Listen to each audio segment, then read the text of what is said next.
வணக்கம். Welcome to கதை திரட்டு. இந்த வீடியோவில் நம்ம என்ன கதை கேட்க போகிறோம்னா, பாசபந்தம் கதையின் 11வது பகுதி. நம்ம சேனலை இது வரைக்கும் சப்ஸ்கிரைப் பண்ணாதவங்க சப்ஸ்கிரைப் பண்ணுங்க. பக்கத்தில் இருக்கிற பெல் ஐகானை கிளிக் பண்ணி ஆல்ங்கிற ஆப்ஷனை ப்ரெஸ் பண்ணுங்க.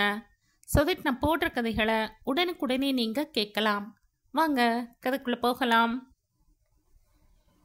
அடுத்த நாள் அதிகாலை எழுந்ததும் தான் இவர்களை காணவில்லை என்று தெரிந்து கொண்ட பெரியவர்கள் மண்டபத்தில் எல்லா இடங்களிலும் தேட எங்கும் அவர்கள் கிடைக்காமல் போக இறுதியில் ஜெய் சென்று சீர்வரிசை இருந்த ரூமை திறந்து உள்ளறைக்கு சென்று பார்க்க கீழே தரையில் கௌதம் படுத்திருக்க அவன் மார்பில் மிருதுளா தலை சாய்த்திருக்க இருவரும் நன்றாக உறங்கிக் கொண்டிருந்தனர். அவர்களை பார்த்ததும் ஜெய்க்கு சங்கடத்தில் சிரிப்பு வந்துவிட்டது.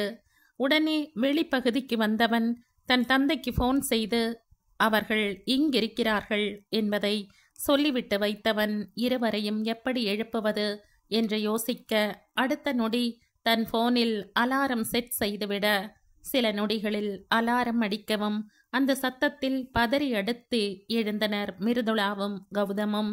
அவர்கள் எழுந்து வரவும் ஜெய்யும் தான் என்று கூற இருவருக்கும் சங்கடமாக போயிற்று. இதற்குள் எல்லோரும் கிளம்பி கொண்டிருக்க இவர்களும் அறைக்கு சென்று வேகமாக கிளம்பி வர முகூர்த்த நேரமும் நெருங்கி இருந்தது. பெரியவர்கள் பஞ்சபூதங்கள் தேவர்கள் என்று அனைவரின் ஆசிர்வாதத்தோடு ஆராவின் கழுத்தில் 3 முடிச்சையும் தானே போட்டு அவளை தன்னில் சரி பாதியாக்கி கொண்டான் ஜெய். தாலி கட்டி முடிந்ததும் அவன் முகத்தில் ஒரு நிறைவு. அவள் தன் மனைவியாகிவிட்டாள், இல்லை மனைவியாக்கிக் கொண்டேன் என்ற நிம்மதி. மற்ற சடங்குகளெல்லாம் அடுத்தடுத்து நடக்க மதியத்துக்கு மேல் வீட்டுக்கு அழைத்து வரப்பட்டனர் புதுமண தம்பதியர். அடுத்து பால் பழம் கொடுக்கப்பட்டு சில பல கேலி கிண்டல்களுடன் அன்றைய மாலை பொழுது கழிய இரவு நேரம் வந்தது. எளிமையாக ஆராவை பெரியவர்கள் அலங்கரிக்க கைகளால் அவள் முகத்தை திருஷ்டி கழித்த பார்வதி, என்னைக்கும் சந்தோஷமாய் இருக்கணும் கண்ணு என்று சொல்லி ஆசிர்வதித்துவிட்டு மிருதுளாவிடம் அவளை அழைத்து வருமாறு சொல்லிவிட பெரியவர்கள் அங்கிருந்து சென்றனர். அனைவரும் சென்றதும் ஆராவிடம் பால் சொம்பை கொடுத்த மிருதுளா, எதையும் மனசுல போட்டு குழப்பிக்காத அம்மோ, ஜெய் உன்னை ரொம்ப லவ் பண்றார், அதை மட்டும் மனசுல வச்சுக்கோ என்று சொல்லிவிட்டு அவள் கன்னத்தில் இதழ் பதித்து ஜெய்யின் அறையில் அவளை விட்டுவிட்டு சென்றாள். ஒருவித எதிர்பார்ப்புடனும் கொஞ்சம் பயத்துடனுமே ஜெய்யின் அறைக்குள் ஆரா நுழைய பட்டு வேட்டி சட்டையில் கட்டிலில் அமர்ந்து மொபைலை நோண்டிக் கொண்டிருந்தவன் அவள் வந்ததும் மொபைலை வைத்துவிட்டு எழுந்து சென்று அறை கதவை தாழ் போட்டான். பின்னர் அவளிடம் வந்தவன், நீ இந்த பக்கம் படுக்கிறையா இல்ல அந்த பக்கம் படுக்கிறையா ஆரா என்று கேட்க அவளோ புரியாத பார்வை பார்த்தாள். அவளின் முக பாவனையில், என்ன ஆரா ஏன் அப்படி பார்க்குற, டைம் ஆச்சுல தூங்க வேண்டாமா, அதான் நீ எந்த சைடு படுக்கிறேன்னு சொல்லிட்டா நான் ஆப்போசிட் சைடில் படுத்துப்பேன் என்றான். ஆனால் அவளோ, இந்த பாலை அம்மா கொடுக்க சொன்னாங்க என்று தயங்கி சொல்லவும், ஓ இப்படி ஒன்று இருக்கோ என்றவன் அவள் கையில் இருந்த பால் டம்ளரை வாங்கி பாதி குடித்தவன் மீதியை அவளிடம் கொடுத்தான். அவள் குடிப்பதற்குள் கட்டிலை சரி செய்தவன் பீரோவில் இருந்து அவளுக்கு ஒரு போர்வையை எடுத்து வந்து கொடுத்தான். சரி ஆரா, நீ இப்படி படுத்துக்கோ என்று விட்டு அவன் படுக்க போக ஜெய் என்று இவள் அழைக்க பதிலுக்கு என்ன என்பது போல அவன் பார்க்க, என்னை மன்னிச்சிடுங்க ஜெய், எனக்கு உங்க கோபம் புரியுது, நான் செஞ்சது தப்பு தான், ஆனா என்று மேலே பேச போனவளை கை காட்டி தடுத்தவன், இப்போ இது தேவையில்லாத விஷயமாரா, நீ முதல்ல தூங்கு என்று சொல்ல, ப்ளீஸ் ஜெய் நான் சொல்ல வர்றதை கேளுங்க என்று அவள் மறுபடியும் பேசப்போக கோபமுற்றவன், என்ன புரிஞ்சுக்கணும்னு சொல்ற ஆரா, சத்தியமா எனக்கு புரியல, பேசுற மாதிரியா நீ செஞ்சிருக்க, மனசுக்குள்ள அவ்வளவு லவ் வச்சுக்கிட்டு எப்படி யாரா உன்னால அப்படி செய்ய மனசு வந்தது, பெரிய தியாகியா நீ? நீ அப்படி செய்யறதுனால உன்னோட மனசு மட்டும்தான் கஷ்டப்படும்னு நினைச்சியா, என்னை பத்தி நினைச்சு பாத்தியா ஆரா, நீயாவது வாயை திறந்து உன்னோட லவ்வை சொல்லல இன்னி வரைக்கும், ஆனா நான் உங்ககிட்ட எத்தனை தடவை ப்ரப்போஸ் செஞ்சேன், அப்ப எந்த அளவுக்கு உன்னை லவ் செஞ்சிருப்பேன், அப்படி இருக்கச்ச எப்படிடி என் மனசை நோகடிக்க உனக்கு மனசு வந்தது? நீ இல்லாம நான் எப்படி இருப்பேன்னு நினைச்சு பாத்தியா? எனக்காக விட்டு கொடுத்தேன்னு மட்டும் சொல்லாதடி. எந்த ரிலேஷன்ஷிப்பையும் அடுத்தவங்க நல்லா இருக்கணும்னு விட்டு கொடுக்கறது இருக்கலாம். ஆனா காதல்ல மட்டும் அந்த விட்டு கொடுத்தல் இருக்கக்கூடாது. ஒருத்தரை ஒருத்தர் உண்மையா விரும்பினா நிச்சயம் போராடியாவது ஒன்று சேரணும். அதை விட்டுட்டு என் லட்சியம் நிறைவேறணும், எனக்கு பணக்கார பொண்ணு கிடைக்கும்னு உன்னோட லவ் விட்டு கொடுக்கறது, அதுக்கு பேர் உண்மையான லவ் இல்லை. இதுவே நாளைக்கு எனக்கு ஏதாவது ஆகி நான் நொண்டியா போயிட்டா என்று அவன் சொல்ல பதறி துடித்தவள், ப்ளீஸ் ஜெய், அப்படிலாம் சொல்லாதீங்க என்று கண் கலங்க, வாய் வார்த்தைக்காக சொல்றதுனால ஒன்றும் ஆயிடாது ஆரா. நான் சொல்றது கேளு. சப்போஸ் நான் ஹேண்டிகேப் ஆயிட்டா நீ நல்லா இருக்கணும்னு உங்ககிட்ட வேற ஒருத்தனை 2வது கல்யாணம் செஞ்சுக்கோன்னு சொன்னா நீ ஒத்துக்குவியாடி என்று கோபமாக கேட்க, அவளோ அழுகையுடன் இல்லை என்பது போல தலையசைக்க, அப்ப நீ செஞ்சது மட்டும் நியாயமாடி? என்னை உயிரோட கொலை பண்ண பார்த்துட்டு இப்ப வந்து சாரி கேட்குற? போய் தூங்குடி என்று கத்த, அவளோ இப்ப நான் என்ன செஞ்சா உங்க கோபம் போகும் என்று குற்ற உணர்வுடன் கேட்க, விறுவிறுவென்று அவள் அருகில் வந்தவன் அவளை அப்படியே கைகளில் ஏந்தி கொண்டு கட்டிலுக்கு சென்று தொப்பென்று அவளை கட்டிலில் போட்டுவிட்டு, முதல்ல தூங்கு என்றவன் மறுபக்கம் திரும்பி, ஃபர்ஸ்ட் நைட்ல மனுஷனோட அவஸ்தை புரியாம பேசிக்கிட்டே இருக்கா என்று தனக்குள் சொல்லி கொண்டவன், நான் போய் ட்ரெஸ் செஞ்சுட்டு வரேன், நீயும் வேணும்னா சேஞ்ச் செஞ்சுக்கோ என்று விட்டு அடுத்த 5 நிமிடத்தில் உடை மாற்றிவிட்டு அவள் அருகில் வந்து கண்களை மூடிப்படுத்து கொண்டான். அவள் மேல் இருக்கும் அன்பை வெளிக்காட்ட வேண்டும் என்று அவனுக்கும் ஆசை இருந்தாலும் அன்றைய பெண் பார்க்கும் படலம் அவன் மனதை ரொம்பவே கூறு போட்டு இருந்தது. அவள் மனதில் தன்மேல் அன்பு உள்ளது என்று உறுதியாக நம்பினான் ஜெய். என்றாவது ஒரு நாள் அந்த அன்பை விழி கொண்டு வந்து விடலாம் என்று மலை போல நம்பிக்கொண்டிருந்தான். ஆனால் அன்று அண்ணன் சம்மதமா என்று கேட்டதற்கு ஆரா அமைதியாக இருந்தது. அவனின் நினைப்பில் இடியை இறக்கியது. எப்படியோ போராடி இன்று அவளை கரம் பிடித்திருந்தாலும் ஒருவேளை தான் இல்லாத சமயத்தில் உண்மையாக யாரேனும் பெண் கேட்டு வந்திருந்தால் இந்நேரம் அவள் வேறு ஒருவனுக்கு மனைவியாகி இருந்திருப்பாள். இதை நினைக்கையில்தான் அவனுக்கு ஆரா மேல் கட்டுக்கடங்காத கோபம் வருகிறது. அப்படி ஒரு முடிவை அவள் எடுக்க துணிந்து விட்டாள் என்றால் தான் இல்லாமல் இருந்து விடுவாளா அவள் என்று நினைக்கையில் அதற்காகவே தான் மனதளவில் பட்ட கஷ்டத்தை அவள் படட்டும் என்று எண்ணம் எழுந்து அவன் இப்படி நடந்து கொள்ள வைக்கிறது. இந்த எண்ணங்களுடனே அவன் உறங்கிக் கொண்டிருக்கும் அவன் முகத்தையே பார்த்து கொண்டிருந்த ஆராவோ ஒருவித மன பாரத்துடனே கண்ணயர்ந்தாள். அடுத்த நாள் காலை ஆராவிற்கு முன்பே எழுந்து கொண்ட ஜெய் தன் பக்கம் திரும்பி படுத்து கொண்டிருக்கும் ஆராவின் முகத்தை தான் பார்த்து கொண்டிருந்தான். கன்னத்துக்கு அடியில் உள்ளங்கையை வைத்து கொண்டு லேசாக வாய் திறந்த மாதிரி அவள் படுத்திருக்க முடிக்கற்றையோ அவள் முகத்தை பாதி மறைத்திருந்தது. மெல்ல அவள் முடியை எடுத்து விட்டவன், சாரிடி பப்ளி, உன்னை கஷ்டப்படுத்தணும்னு எனக்கு மட்டும் என்ன வேண்டுதலா ஏன்னு தெரியல. அன்னைக்கு நீ அப்படி அழுதுட்டு அமைதியா நின்னத இப்ப நினைச்சாலும் கோபம் வருது. அதை எப்படி காட்டணும்னு தெரியாம இப்படி நடந்துக்கிற, மன்னிச்சிடுடி என் ஆசை பொண்டாட்டி என்றவன் குனிந்து அந்த குண்டு கன்னத்தில் முத்தமிட்டு, கன்னத்தை பாரு, சேம சப்பியா, இதுக்காகவே உன்னை பப்ளின்னு கூப்பிடலாம்டி என்றவனது பார்வை மேலே இருந்து அவளை அணு அணுவாக ரசிக்க ஒரு கட்டத்தில் அவன் பார்வை அவள் இடுப்பில் வந்து நின்றது. ஒரு பக்கமாக அவள் படுத்திருக்க அவளின் புடவை சரிந்திருக்க அவளது இடுப்பு பகுதி பெப்பரப்பே என்று தெரிந்து அவனது இதய துடிப்பை எகிற வைத்து கொண்டிருந்தது. சில இல்லை பல நொடிகள் கண் இமைக்காமல் பார்த்து கொண்டிருந்தவன் ஆர்வத்தில் கைகளை அவள் இடுப்பை நோக்கி கொண்டு செல்ல அடுத்த நொடி சுதாரித்தவன் பூம் பூம் மாடு போல தலையை குலுக்கிக் கொண்டு மற்றொரு கையால் முன்னேறிய கையை தடுத்து தன் பக்கம் இழுத்து கொண்டவன், நானே இன்னும் அவளை டச் பண்ணல, அதுக்குள்ள நீ ட்ரை பண்ற, படவா ராஸ்கல், பிச்சுடுவன் பிச்சு என்று தனது கரத்தை பார்த்து சொல்ல, அதுவோ, எது நானா ட்ரை பண்ண, சொல்லுவிடா சொல்லுவ, நீயே என்னை தள்ளி விட்டுட்டு என்ன தப்ப சொல்றியா என்று சண்டைக்கு வர ஈ என்று பல்லை காட்டியவன் முதல்ல இந்த இடத்த காலி பண்ணணும், இல்லைன்னா எசகு பிசகா ஏதாவது நடந்துடும் என்றவன் சொன்னது போலவே அடுத்த நொடி அந்த இடத்தை காலி செய்திருந்தான். அடுத்து குளித்து முடித்து ஜெய் ஆரா இருவரும் தயாராகி வர சித்ரா வீட்டிலேயே அனைவருக்கும் காலை உணவு பரிமாறப்பட்டது. அப்பொழுது கௌதம் ஜெயிடம் ஆராவை அழைத்து கொண்டு ஹனிமூன் சென்று வர சொல்ல, அவனோ ஆபீஸில் முக்கியமான வேலை இருப்பதாகவும் பிறகு பார்த்து கொள்ளலாம் என்றும் சொல்லிவிட்டான். அந்த வார்த்தையில் ஆராவின் முகம் சோர்ந்து போய்விட்டது. இப்படியாக அவர்களுக்குள் ஒருவித கண்ணாம்பூச்சி ஆட்டம் போல் நாட்கள் சென்று கொண்டிருக்க, இங்கே கௌதமிற்கோ அந்த ஆண்டின் கம்பெனிகள் மீட்டிங் வந்தது. கௌதமின் அலுவலகம் சார்பாக அந்த ஆண்டின் பெஸ்ட் எம்ப்ளாயியாக அவனை தேர்ந்தெடுத்திருந்தனர். இதற்காக பிரபல ஹோட்டலில் விருது வழங்கும் விழா ஏற்பாடு செய்யப்பட்டிருந்தது. அந்த விழாவிற்கு மற்ற பிரபல கம்பெனிகளும் வரவுள்ளனர்.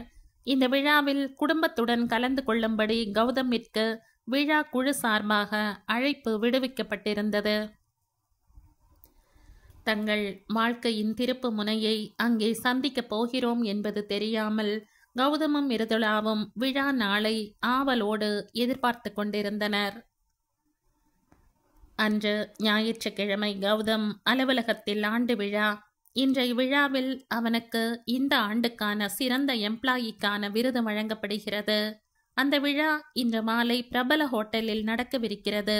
இன்னும் சற்று நேரத்தில் புறப்பட வேண்டியிருப்பதால் தேஜாவை குளிப்பாட்ட வேண்டி குழந்தையை மிருதுளா தேட, அவளோ அவளின் சித்தியுடன் விளையாடி கொண்டிருந்தாள். அவளை தூக்கி வந்து தண்ணீரை பார்த்ததும் சேட்டை செய்யும் அவளை குளிப்பாட்டி உடை மாற்றி விடுவதற்குள் ஒரு வழியாகிவிட்டாள் மிருதுளா.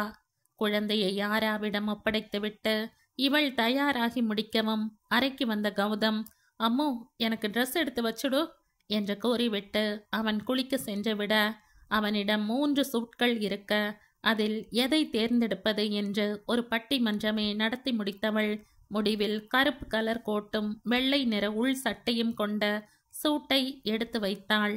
இவள் தேர்ந்தெடுப்பதற்குள் கௌதம் குளித்து முடித்தே வந்து விட்டான்.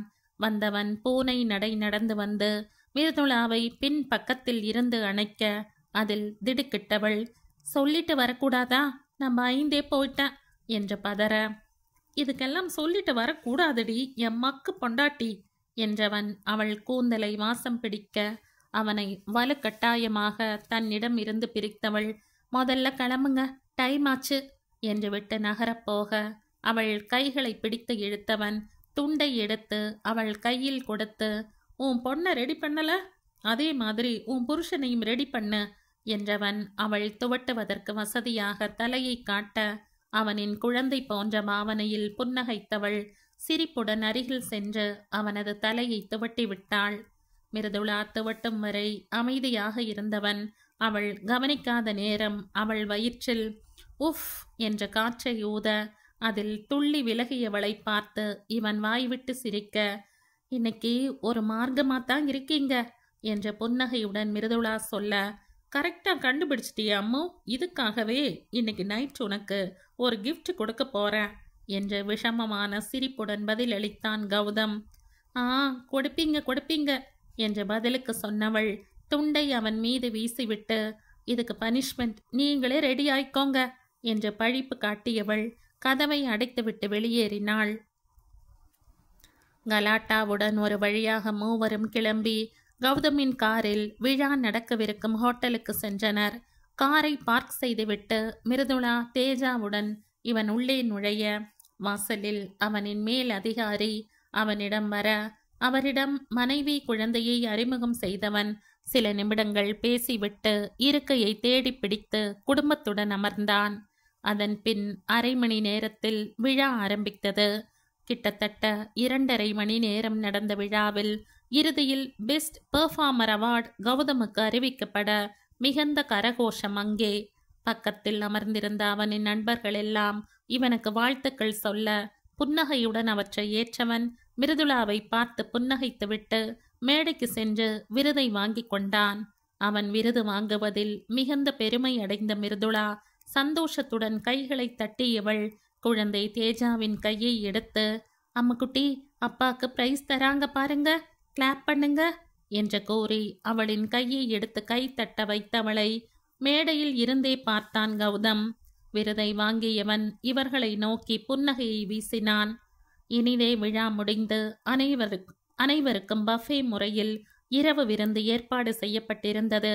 நண்பர்கள் அனைவரும் தங்கள் குடும்பத்துடன் உரையாடிக் கொண்டு உணவருந்திக் கொண்டிருக்க, தேஜாவோ மிருதுளாவின் தட்டில் இருப்பதை விரல்களில் எடுத்து தன் வாயில் போடுவதும் பெற்றோருக்கு ஊட்டி விடுவதும் கீழே சிந்துவதும் என்று செம சேட்டை செய்து கொண்டிருக்க, பிங்க் நிற பார்பி பொம்மை போல அலங்கரிக்கப்பட்டிருந்த குழந்தையை எல்லோரும் புகழ்ந்து தள்ளிவிட்டார்கள்.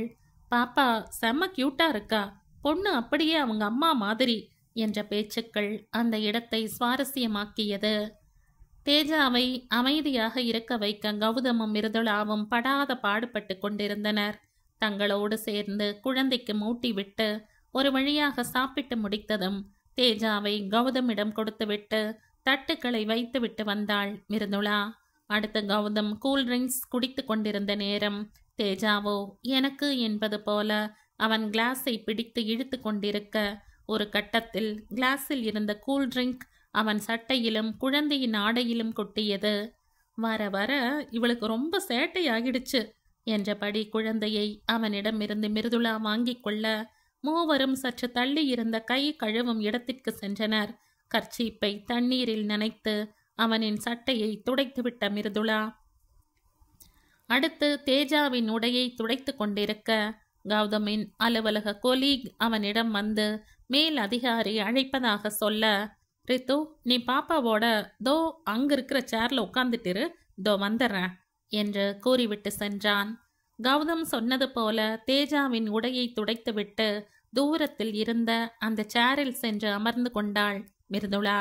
தேஜாவின் ட்ரெஸ்ஸை மிருதுளா காற்றில் உலர வைத்து கொண்டிருக்க, அவளோ தாயிடம் இருந்து திமிரி இறங்கி ஓட அவளை துரத்தி கொண்டு சென்றவள் குழந்தையை பிடித்து தூக்கி நிமிர, அப்பொழுது மிருதுளா என்ற குரல் பின்னால் இருந்து கேட்கவும் திரும்பி இவள் பார்க்க எதிரில் நின்றிருந்தவனை பார்த்து அதிர்ந்தாள். மிருதுளாவின் முன்னாள் கணவன் சந்துரு அவள் எதிரில் நின்று கொண்டிருந்தான். மிருதுளா குழந்தையுடன் இருப்பதை தூரத்தில் இருந்து பார்த்து விட்டவன் அவளை தேடி அருகில் வந்தான். கிட்டத்தட்ட 1.5 வருடங்கள் கழித்து அவளை பார்த்த மகிழ்ச்சி அவன் முகத்தில் தெரிந்தது. ஆவலுடன் அவள் அருகில் வந்தவன் மிருதுளா என்று அழைக்க, அவனை பார்த்ததில் அதிர்ந்துதான் போனாள் மிருதுளா. சந்துருவை அங்கு எதிர்பார்க்காதவள் அவன் முகத்தை நிமிர்ந்து பார்க்காமல் குழந்தையை இறுக அணைத்து கொண்டவள் அந்த இடத்தை விட்டு நகரப்போக, மிருதுளா ப்ளீஸ் உன்கிட்ட கொஞ்சம் பேசணும் என்று அவன் சொல்லவும் வேறு வழியில்லாமல் அங்கேயே நின்றாள்.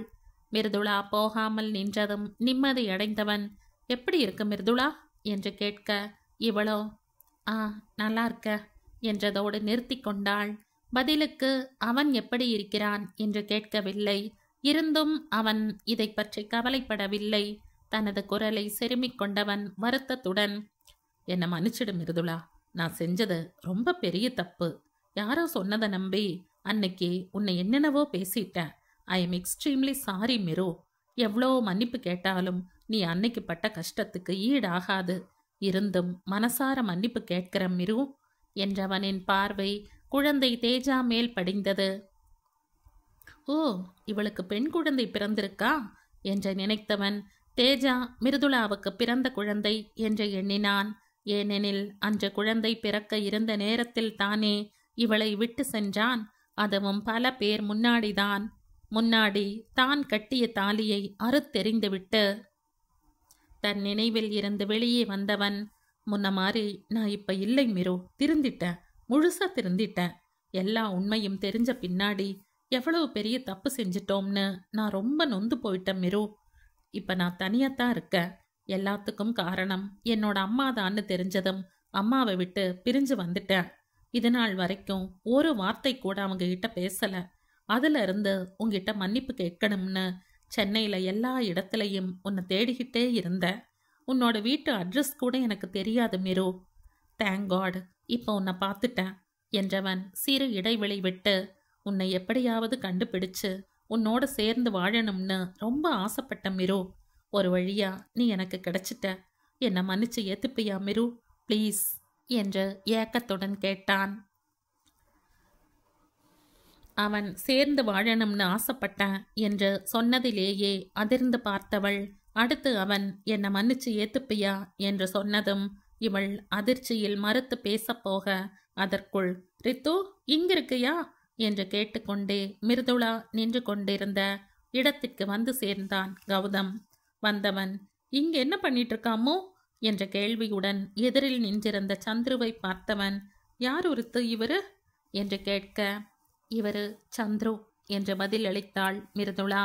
அவள் குரலிலேயே எனக்கு இங்கிருக்க பிடிக்கவில்லை என்ற செய்தி இருக்க அதை புரிந்து கொண்ட கௌதம், ஓ சந்துருவா என்று கேட்டுவிட்டு அவனிடம் திரும்பி, ஹாய் சந்துரு, ஐ ஆம் கௌதம் என்று கூறிவிட்டு கையை நீட்ட, சந்துருவோ கேள்வியாக கௌதமி பார்க்க அவனின் பார்வையை புரிந்து கொண்டவன் அவன் கண் முன்னே மிருதுளாவின் இடுப்பில் கை வைத்து அணைத்தவாறு, நான் மிருதுளாவோட ஹஸ்பண்ட் என்று புன்னகையுடன் கூறவும், மிருதுளாவுக்கு கல்யாணம் ஆகிடுச்சா என்று அதிர்ந்தான் சந்துரு. இருந்தும் தன்னை சமாளித்து கொண்டவன் கஷ்டப்பட்டு சிரிப்பை வரவழைத்து கொண்டு ஹாய் என்ற புன்னகையுடன் பதிலுக்கு கை நீட்ட, கை குலுக்கிய கௌதமின் பிடியோ உடும்பு பிடியாக இருந்தது. சில நொடிகள் குலுக்கிவிட்டு சிரிப்புடனே கையை விட்ட கௌதம் மிருதுளாவிடம் திரும்பி, டைம் ஆச்சு அம்மு, கிளம்பலாமா என்ற கோபத்தை அடக்கி கொண்டு கேட்க, இடுப்பில் இருந்த அவன் கையின் கூடுதல் அழுத்தத்திலேயே அவனின் கோபம் இவளுக்கு புரிய, சரி என்பது போல தலையசைத்தவள் சந்துரு பக்கம் திரும்பாமலேயே நடக்க, கௌதமோ குட் பை சந்துரு என்றபடி பொய்யான புன்னகையுடன் விடை பெற்ற கௌதம் மிருதுளாவுடன் அங்கு இருந்து கிளம்பி சென்றான். போகும் கௌதமையே கடுப்புடன் பார்த்து கொண்டிருந்த சந்துருவிற்கு மிருதுளாவின் இடுப்பில் இருந்த அவனின் கை கோபத்தை உண்டாக்கியது. அதுக்குள்ள என்ன மறந்துட்டு இன்னொருத்தனை கட்டிப்பிடிக்கிற அளவுக்கு வந்துட்டியா என்றவனின் முகம் பொறாமையில் கொழுந்து விட்டு எரிந்தது. மிருதுளாவிற்கு 2ஆம் திருமணமாகி இருக்கும் என்று சந்துரு சற்றும் எதிர்பார்க்கவில்லை. ஆரம்பத்தில் மிருதுளாவை பிடிக்காமல்தான் அவளை விட்டு பிரிந்து சென்றான். ஆனால் என்றைக்கே அந்த ஃபைலில் இருந்த செய்தியை பற்றிய உண்மை அவனுக்கு தெரிய வந்ததோ அதிர்ந்து போனான். தப்பு தன்மேல் இருக்க மிருதுளாவின் மேல் பழியை போட்டு அவளை பிரித்து வைத்ததை நினைத்து நொந்து போனான். அதன் பிறகு எப்படியாவது அவளை மீண்டும் தன்னுடன் சேர்த்து கொள்வதே அவனுக்கு அப்போதைக்கு இருந்த ஒரே வழி. அதற்கு ஒரு காரணமும் உண்டு. அதன்படி உறவினர்கள் மூலம் அவளது பெற்றோர் வீட்டு முகவரியை தெரிந்து கொண்டு அங்கே இவன் போக அவர்கள் வீட்டில் வேறு யாரோ இருந்தனர். பெங்களூருவில் வேலை செய்து வருவதால் அடிக்கடி லீவ் போட்டு அவனால் சென்னைக்கு வர முடியாமல் போக கிடைக்கும் நேரம் மிருதுளாவை பற்றி விசாரித்தான். அப்பொழுதுதான் இரு குடும்பத்துக்கு தூரத்து சொந்தமான ஒருவரின் மூலம் ஆராவிற்கு வேலை கிடைத்து மொத்த குடும்பமும் பெங்களூர் வந்திருப்பது தெரிந்தது. அந்த செய்தி அவனுக்கு மிகுந்த மகிழ்ச்சியை அளித்தது. இங்குதானே இருக்கிறாள், எப்படியும் ஒரு நாள் கண்டுபிடித்து விடலாம் என்று நினைத்திருந்தவனுக்கு அதிர்ஷ்டவசமாக இன்றைய சந்திப்பு நிகழ்ந்தது. ஆனால் அவளுக்கும் கௌதமிற்கும் திருமணமான விஷயம் இவனுக்கு தெரியாது. இன்றைய விருது வாங்கும் விழாவிற்கு அவனுடைய கம்பெனியும் வந்திருக்க, அங்கு வேலை செய்வதால் இவனும் இன்றைய விழாவில் பங்கேற்க வந்திருந்தான். விழா முடிந்து நண்பர்களுடன் சாப்பிட்டு முடித்தவன் கையை கழுவிவிட்டு வரும்போதுதான் தேஜாவை துரத்தி கொண்டு மிருதுளா வருவதை சற்று தள்ளி இருந்து பார்த்தான். ஆராவும் ஐடி துறையில் வேலை செய்வதால் ஒருவேளை அவள் இந்த விழாவிற்கு வந்திருக்க கூடும். அவளோடு மிருதுளாவும் வந்திருப்பாள் என்று நினைத்தான். அத்தோடு அவள் கையில் இருந்த தேஜாவையும் மிருதுளாவின் குழந்தை என்றே நினைத்திருந்தான். தான் இத்தனை நாள் கனவு கண்டதை எப்படியாவது நிறைவேற்றிவிட வேண்டும் என்று நினைத்தவன் இன்று எப்படியாவது மிருதுளாவிடம் பேசி அவளை சம்மதிக்க வைத்து தேஜாவையும் அவளையும் தன்னோடு அழைத்து கொண்டு போக வேண்டும் என்று முடிவு செய்துதான் மிருதுளாவிடம் வந்து பேசினான். ஆனால் அவள் கணவன் என்று சொல்லிக்கொண்டு கௌதம் வருவான் என்று சற்றும் எதிர்பார்க்காதவன் தன் கண் முன்னே அவன் அவளை அணைத்து கொண்டு சென்றதை பார்க்கும் பொழுது தான் உபயோகித்ததை வேறு ஒருவர் பயன்படுத்தக்கூடாது என்ற அவனின் கேவலமான குணம் தலை தூக்க, எங்கே மிருதுளாவை இழந்து விடுவோமோ எங்கே தன் கௌரவத்தை இழந்து விடுவோமோ என்ற அச்சத்தில் அவன் புத்தி வேறு வழியில் யோசிக்க ஆரம்பித்தது. கூடிய சீக்கிரத்தில் உனக்கு ஆப்பு வைக்கிறேன் என்ற மனதுக்குள் வன்மத்துடன் நினைத்தவன் போகும் அவர்களை முறைத்துவிட்டு சென்றான். கௌதம் காரை வீட்டை நோக்கி ஓட்டிக் கொண்டிருக்க அவனின் முகமோ கட்டுக்கடங்கா கோபத்தை அடக்கி இருக்க ஸ்டீரிங் வீலில் இருந்த அவனின் கைகளோ இறுகி இருந்தது. அவன்தான் பேசிட்டு இருந்தானா, இவதுக்கு நின்னு பேசுறா, அவன் மூஞ்சியும் அவனும் என்று சற்று முன்பு மிருதுளா தன்னிடம் சொன்ன விளக்கத்தை நினைத்து மனதுக்குள் இருவரையும் புரிந்து கொண்டிருந்தான். அதே கோபத்துடனே பக்கத்தில் அமர்ந்திருந்த மிருதுளாவை திரும்பி பார்க்க அவளோ சத்தமில்லாமல் அழுது கொண்டிருந்தாள். அவளின் கண்ணீரை பார்த்ததும் இவனின் கோபம் குறைய காரை பிரேக் போட்டு நிறுத்தினான். பின் மிருதுளாவின் மடியில் உறங்கிக் கொண்டிருந்த தேஜாவை தூக்கி கொண்டு கதவை திறந்தவன் பின்பக்கம் குழந்தைக்கென்றே பிரத்யேகமாக பொருத்தப்பட்டிருந்த பேபி கார் சீட் குஷனில் அவளின் உறக்கம் கலையாதவாறு மெதுவாக உட்கார வைத்தவன் அதன் பெல்ட்டை போட்டுவிட்டு முன்பக்கம் வந்து அமர்ந்து கதவை சாத்திவிட்டு மிருதுளா பக்கம் திரும்பி அம்மோ என்று அழைக்க அவனின் அன்பான அழைப்பில் அழுகையுடன் அவன் நெஞ்சில் தலை சாய்த்தவள் தேம்பி அழ ஆரம்பித்து விட்டாள். அம்மோ ப்ளீஸ் அழாதடா, இங்க பாரு என்ற கௌதம் பல தடவை சொல்லியும் அவள் அழுகை குறையாததால் அதன் பின் ஒன்றும் சொல்லாமல் அவளை அழவிட்டான். அவர்களை கடந்து சென்ற வண்டிகளின் ஹாரன் சத்தத்தில் அவனிடமிருந்து விலகிய மிருதுளா கிளம்பலாம் என்று சொல்ல கௌதமும் வண்டியை கிளப்பினான்.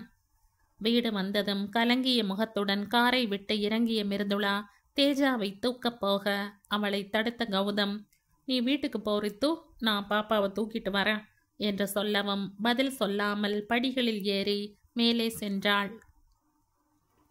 ஹாலில் ஆராவும் ஜெயும் டிவி பார்த்து கொண்டிருக்க அப்பொழுது மிருதுளா உள்ளே நுழையவும், ஹே அக்கா வந்தாச்சா, பார்ட்டி எப்படி போச்சு என்று கேட்டுக்கொண்டே ஆரா வாசலுக்கு வர மிருதுளாவோ ஒன்றும் சொல்லாமல் அவளது அறைக்குள் சென்றுவிட அவளது வீங்கிய முகமே ஏதோ என்ற செய்தியை சொல்ல, என்னாச்சு என்று இவள் யோசிக்கும் நேரம் குழந்தையுடன் உள்ளே கௌதம் வர அவனிடமிருந்து குழந்தையை வாங்கி கொண்ட ஆரா, என்ன ஆச்சு அத்தா, அக்கா முகம் ஒரு மாதிரி இருக்கு என்று கேட்க தனது ஷூவை கழட்டி கொண்டே சந்துருவை பார்த்தோம் என்று சொல்லவும் அவளுக்கு புரிந்துவிட, அவனா என்று அதிர்ந்தவள், ஏதாவது பிரச்சனையா அத்தான், அக்கா முகம் அழுத மாதிரி இருக்கு என்று கேட்க, இல்லம்மா பிரச்சனை எல்லாம் இல்லை, அவனை பார்த்ததும் உங்க அக்காவுக்கு பழைய ஞாபகம் வந்துடுச்சு, அதான் அப்செட்டா இருக்கா என்று பதிலளித்தான். ஓ என்று நிம்மதி அடைந்தவள், பாப்பா எங்க கூட இருக்கட்டும் அத்தான், நீங்க அக்காவை சமாதானப்படுத்துங்க, பழசு ஞாபகம் வந்துடுச்சுன்னா அக்கா ரொம்ப மனசு கஷ்டப்படுவா என்று ஆரா கௌதமிடம் கூறினாள். ஏனெனில் அவளுக்கு தெரியும் மிருதுளா எவ்வளவு மனம் உடைந்து போவாள் என்று. அதிலும் அன்று அவன் சொன்ன கேவலமான வார்த்தைகள் இன்றும் மிருதுளாவின் ஆறாத வடுவாக இருக்கிறது என்று இவளுக்கு நன்றாக தெரியும். இல்ல வேண்டாமாரா, பாப்பாவை நாங்க பார்த்துக்கிறோம், உங்களுக்கு எதுக்கு கஷ்டம் என்று பதில் கூறிய கௌதமோ சண்டை போட்டு ஒரு வழியாக ஒன்று சேர்ந்துள்ள அவர்களை ஏன் தொந்தரவு செய்ய வேண்டும் என்று நினைத்து தயங்க, அண்ணா அதான் ஆரா சொல்றாளல்ல, எங்களுக்குள்ள எதுவும் பிரச்சனை இல்லை, நீங்க முதல்ல அண்ணியை போய் பாருங்க, பாப்பா இன்னைக்கு நைட் எங்க கூட இருக்கட்டும் என்று சொன்ன ஜெய் அத்தோடு பேச்சு முடிந்தது என்பது போல கதவை அடைத்து லாக் செய்துவிட்டு ஆராவை அழைத்து கொண்டு தங்களது அறைக்கு சென்று விட்டான். ஹாலின் லைட்டை அணைத்துவிட்டு தங்களது அறைக்கு கௌதம் செல்ல உள்ளே இருட்டாக இருக்க கட்டிலில் ஒரு பக்கமாக சாய்ந்து படுத்திருந்தாள் மிருதுளா. கதவை லாக் செய்துவிட்டு அவள் அருகில் சென்றவன் மெதுவாக அருகில் அமர்ந்து ரித்துமா என்று அழைக்க 2-3 அழைப்புகளுக்கு பின்பு கண்களை துடைத்து கொண்டு எழுந்தவள் கௌதமின் முகம் பார்க்காமல், பாப்பா தூங்கிட்டாளா என்று கேட்க அவள் குரலே அவளின் வருத்தத்தின் அளவை சொல்ல அவள் முகத்தையே பார்த்து கொண்டிருந்தவன், பாப்பா ஜெய் கூட தூங்க போயிட்டா என்றான்.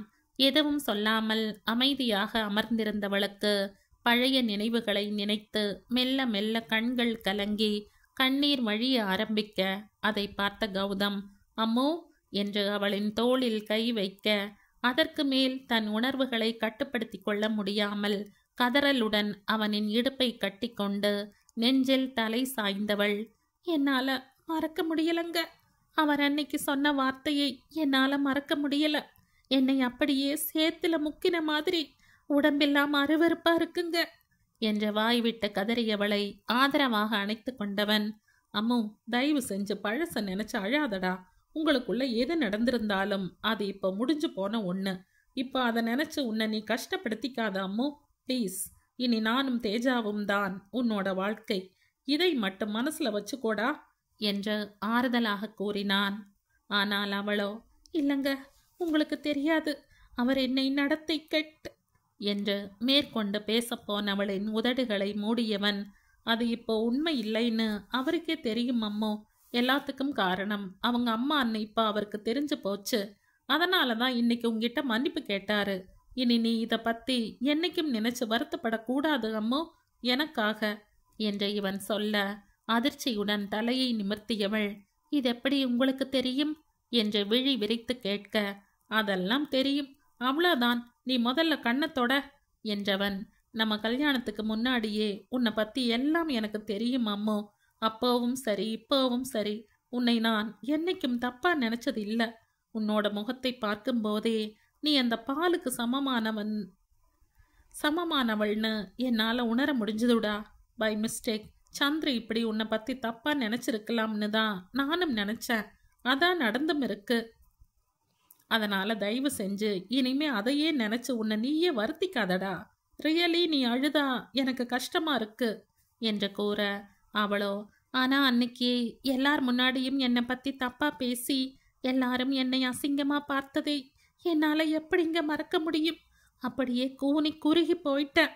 அப்பவே செத்து போயிடலாம் போல இருந்துச்சு என்றவளை இறுக அணைத்து அவள் நெற்றியில் இதழ் பதித்தவன், அம்மோ ப்ளீஸ்டா, அழாத, எனக்காக என்று சொல்லவும் பேசாமல் அமைதியானவளின் அழுகை மட்டும் குறைந்த பாடில்லை.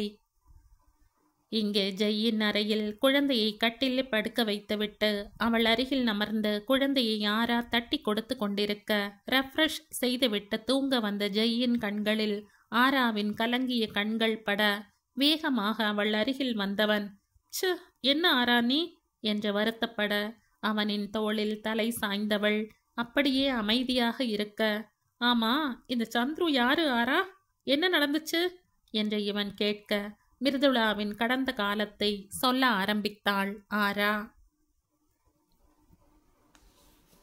அது சென்னையின் பிரபல பெண்கள் கல்லூரி. ஈவினிங் காலேஜ் முடிந்து மாணவிகள் கூட்டம் கூட்டமாக வெளியே வந்து கொண்டிருந்தனர். பாய் டி, பாய் பாய் என்றபடி தோழிகளிடம் விடை பெற்று கொண்டு மிருதுளா தன் தோழிகளோடு வகுப்பு முடிந்து வீட்டிற்கு செல்ல கல்லூரிக்கு அருகில் இருக்கும் பேருந்து நிறுத்தத்திற்கு வந்து சேர்ந்தாள். அவள் அந்த கல்லூரியில் முதுநிலை 2ஆம் வருடம் கடைசி செம் படித்து கொண்டிருக்கிறாள். வழக்கம் போல கூட்டத்தை அள்ளி போட்டுக்கொண்டு அவள் தினமும் வீட்டுக்கு செல்லும் பஸ் வந்து சேர, ஹே மிரு, உனக்கு பஸ் வந்துடுச்சுடி என்று ஒரு தோழி சொல்ல, கிட்டத்தட்ட இருட்டத் தொடங்கிவிட்டதால் வேறு வழியின்றி 1-2 தோழிகளோடு ஓட்டமும் நடையுமாக பஸ் ஸ்டாண்டை தாண்டி சென்று நின்ற பஸ்ஸை நோக்கி ஓடியவர்கள் முண்டி அடித்து கொண்டு ஒரு வழியாக பஸ்ஸுக்குள் ஏறி உள்ளே சென்றதும் குனிந்து தன் தோழிகளுக்கு கை அசைத்து அவர்கள் விடை பெற, கண்டக்டரோ, படிக்கட்டுக்கிட்ட நிற்காத, உள்ளவா, வந்து டிக்கெட்டை எடு, உள்ள வாங்க, எவ்வளோ நேரம் கத்துறது, உள்ள வாங்கன்னு, அங்கே படிக்கட்டுக்கிட்ட நின்றுட்டு என்ன பண்ணுற, உள்ள வாயா என்று கத்தி கொண்டிருக்க அந்த கடைபரத்தில் மிருதுளாவும் அவள் தோழிகளும் பஸ் பாஸை காண்பித்து இடம் பிடித்து நிற்பதற்குள் ஷப்பா என்றாகிவிட்டது. இதற்கே இப்படி என்றால் இறங்கும் பொழுது அடுத்த கட்ட போர் காத்திருக்கும். பஸ்ஸில் இருக்கும் கூட்டத்தில் நீந்தி ஒரு வழியாக பஸ் ஸ்டாப்பில் இறங்கி வருவதற்குள் துப்பட்டா ஒரு பக்கம் இழுப்பட, பேக் ஒரு பக்கம் இழுத்து கொண்டிருக்க, தலைமுடி எல்லாம் நாலா பக்கமும் கலைந்து போய் சிலிப்பி கொண்டு நிற்க, கிட்டத்தட்ட ஒரு போரை முடித்துவிட்டு வந்தது போலத்தான் ஸ்டாப்பில் இறங்கினாள் மிருதுளா.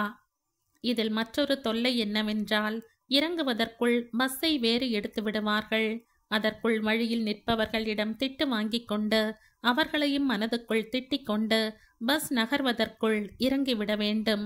இல்லை என்றால் அதற்கும் கண்டக்டர் கொலை குற்றம் செய்தது போல குற்றம் சாட்டுவார். இவ்வளவு அக்கப்போருக்கு பிறகு ஒரு வழியாக தன் ஸ்டாப்பில் இறங்கிய மிருதுளா இருட்டிவிட்ட தெருவிற்குள் வேக நடை போட்டு வீட்டை வந்தடைய வாசலிலேயே அவளை கோழி அமுக்குவது போல அமுக்கிய அவளது தாய் சித்ரா இழுத்து செல்லாத குறையாக வீட்டின் பின்பக்கம் அழைத்து சென்றவர் மூடி மறைக்கப்பட்டிருந்த ஸ்கிரீனுக்கு அந்த பக்க வழியாக மகளின் அறைக்கு அழைத்து சென்று, முதல்ல முகம் கை காலெல்லாம் கழுவிட்டு இந்த புடவையை கட்டிட்டு வா மிரு என்று பரபரப்பாக சொல்ல, எதுக்குமா இப்போ இதை கட்ட சொல்ற என்று அழுத்து கொண்டு பேக்கை கட்டிலில் போட்டுவிட்டு சோர்வாக அவள் உட்கார, உன்னை பொண்ணு பார்க்க வந்திருக்காங்க என்றாள் பக்கத்தில் என்ற முகத்தை வைத்திருந்த பொறியியல் கல்லூரியில் 1ஆம் ஆண்டு படிக்கும் ஆராதனா. தங்கை சொன்னதில் அதிர்ந்தவள், என்னம்மா இதெல்லாம், நான் இன்னும் படிச்சே முடிக்கல, எனக்கு PhD பண்ணணுமா, அதுக்கப்புறம்தான் இதெல்லாம் என்று மிருதுளா எரிச்சல் பட, அதைத்தான் நானும் அப்போலிருந்து சொல்லிட்டே இருக்கேன் உன்னை பெத்த ஆத்தாக்கிட்ட, எங்க காதில் வாங்கினா தானே. இந்த லட்சணத்துல இன்னொரு ஷாக்கும் இருக்கு, அதையும் கேட்டுட்டு மொத்தமா ஷாக் ரியாக்ஷன் கொடுக்கா என்றவள் சிறு இடைவெளி விட்டு, மாப்பிள்ளை மதுரை சைடு ஏதோ ஊராம், கல்யாணத்துக்கு அப்புறம் நீ அங்கதான் போயிருக்கணுமாம் என்று சொல்ல, அம்மா என்ற 2வது முறையாக அதிர்ந்தாள் மிருதுளா. ஆனால் இவர்கள் பேசியது எதுவும் காதில் விழாதது போல சேலைக்கு பொருத்தமான அணிகலன்களை எடுத்து எடுத்து பார்த்து கொண்டிருந்தாள் சித்ரா. ஒரு வழியாக தேர்ந்தெடுத்து விட்ட சந்தோஷத்தில், இந்த புடவைக்கு இந்த செட் மேட்ச் ஆகும்ல மிரு என்று உற்சாகத்துடன் சொல்லிக் கொண்டிருந்தார்.